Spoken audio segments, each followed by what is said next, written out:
میں یہ جو تمہیدی بات تھی ذرا طویل ہو گئی ہے، اس پس منظر میں آج میں آپ کو بتانا چاہتا ہوں کہ محمد الرسول اللہ صلی اللہ علیہ وسلم کا عطا کردہ نسخہ، اور وہ نسخہ صرف نظری نہیں ہے، صرف علمی نہیں ہے،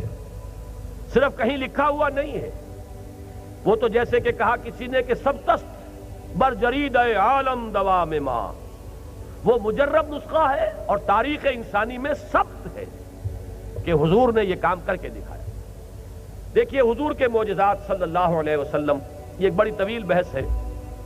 حضور کا سب سے بڑا معجزہ قرآن حکیم ہے، زندہ ہے، پائندہ ہے، تابندہ ہے، فاش گویم آنچ درد المزمرست، ہی کتابیں نیست چیزیں دیگرست، مثل حق پنہاؤ ہم پیداستو، زندہ و پائندہ و گویاستو۔ پھر حضور کی حیات طیبہ میں بے شمار خرق عادت واقعات ہوئے ہیں جنہیں ہم معجزات کی حیثیت سے جانتے ہیں۔ تھوڑا سا کھانا تھا، چند آدمیوں کے لیے بھی کفایت نہ کرتا، حضور نے اپنا دست مبارک اس کے اوپر رکھا صلی اللہ علیہ وسلم، اور پورا لشکر سیر ہو گیا، ہوا ہے، واقعات ہوئے۔ لیکن میرے نزدیک جو اس دور میں سب سے زیادہ نمایاں کر کے پیش کیا جانا چاہیے حضور کا زندہ معجزہ، وہ یہ ہے کہ کل 20 برس کی مدت میں ایک قوم کی کایا پلٹ کر رکھ دی، ایک مکمل انقلاب برپا کر دیا۔ وہ مکمل انقلاب جس کی گواہی ایم این رائے نے دی، میں نے کئی مرتبہ اس کے حوالے آپ کو دیے ہیں۔ ہندو کمیونسٹ 1920 کا اس کا لیکچر ہے جو ہسٹوریکل رول آف اسلام کے نام سے کتابی شکل میں چھپا ہوا ہے، کبھی پڑھیے اس کو۔ پھر اس صدی میں اس کے اواخر میں آ کر ڈاکٹر مائیکل ہارٹ دی 100 کا مصنف، اس کی گواہی پڑھیے۔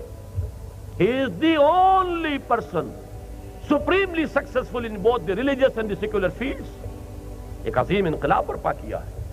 مصطفیٰ اندر ہرا خلوت گزید، قوم و آئین و حکومت آفرید، کہاں سے کہاں اٹھا کر قوم کو پہنچایا۔ میرے نزدیک سب سے بڑا تاریخی معجزہ محمد رسول اللہ کا یہ ہے صلی اللہ علیہ وسلم۔ اس تاریخی معجزے کے جہاں بہت سے اسپیکٹس ہیں، بہت سے پہلو ہیں، ان میں ایک جز ہے اس معجزے کا، یہ بے شمار معجزات سے بنا ہوا ایک معجزہ ہے، لیکن ایک اہم جز اس کا یہ بھی ہے کہ ایک منتشر قوم کو،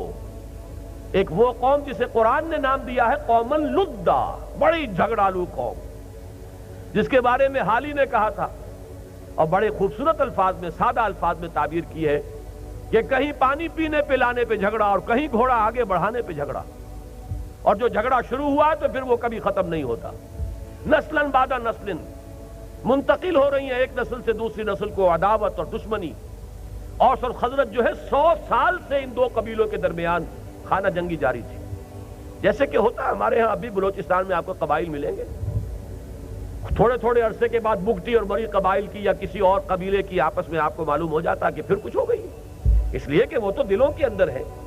جو کسی وقت کوئی قتل ہو گئے ہیں، اب وہ جب تک کہ انتقام نہیں لے لیا جائے گا وہ بات ختم تو نہیں ہوگی۔ یہ دونوں قبیلے ختم ہونے کو آ گئے تھے، اس درجے 100 برس تک ان کے مابین مخاصمت اور باہم قتل اور غارت گری کا میدان چلتا۔ پورے عرب میں کہیں امن نہیں، کہیں چین نہیں، لے دے کے صرف مسجد حرام من دخلہ کان آمنا، یہ بھی ایک معجزہ تھا اللہ کا کہ جو یہاں داخل ہو جائے گا امن میں ہوگا۔ حرم کی سرزمین میں امن تھا، اور انہی کی وجہ سے، ان کے حرم کے متولی ہونے کی وجہ سے قریش کو امن حاصل تھا، باقی کسی کے لیے امن نہیں۔ وہ 4 مہینے اگر اشہر حرم ان کے ہاں نہ ہوتے تو پورے جزیرہ نما عرب میں ایک انسان زندہ نہ بچ سکتا۔ وہ تو 4 مہینے ان کی مذہبی روایت یہ تھی کہ 8 مہینے لڑو، البتہ 4 مہینے جو ہے یہ اشہر حرمین میں لڑائی نہیں ہے، تب وہ زندگی وہاں پاسبل تھی، وہاں زندہ رہنا ممکن تھا، ورنہ نہ ہوتا۔ اس قوم کو جو بنیان مرصوص بنایا، اس قوم کو جو متحد کیا ہے، جس طرح ان کے دلوں کو جوڑا ہے،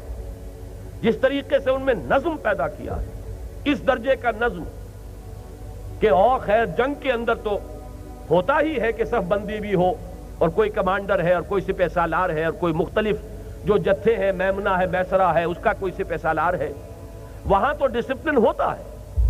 لیکن عبادت جیسی چیز میں یہ ڈسپلن جو آپ کو نماز میں نظر آتا ہے، ایک امام اور پیچھے صفیں باندھے ہوئے، اور اس کی ایک آواز کی حرکت جو ہے جیسے کہ پریڈ ہو رہی ہو، وہ کوشن آ رہا ہے اور اس کے بعد حرکت ہو رہی ہے، یہ نظم خالص عبادت سے لے کر کہ جو ایک ذاتی معاملہ سمجھا جاتا ہے بندے اور رب کے مابین، وہاں سے لے کر اور میدان جنگ تک نظم، ڈسپلن، پابندی، سمع و طاعت، سنو اور اطاعت کرو، فاسمعوا واطیعوا، یہ کیفیت جو پیدا کی محمد الرسول اللہ صلی اللہ علیہ وسلم نے، تو میرے نزدیک واقعہ یہ ہے کہ ایک بہت بڑا معجزہ ہے۔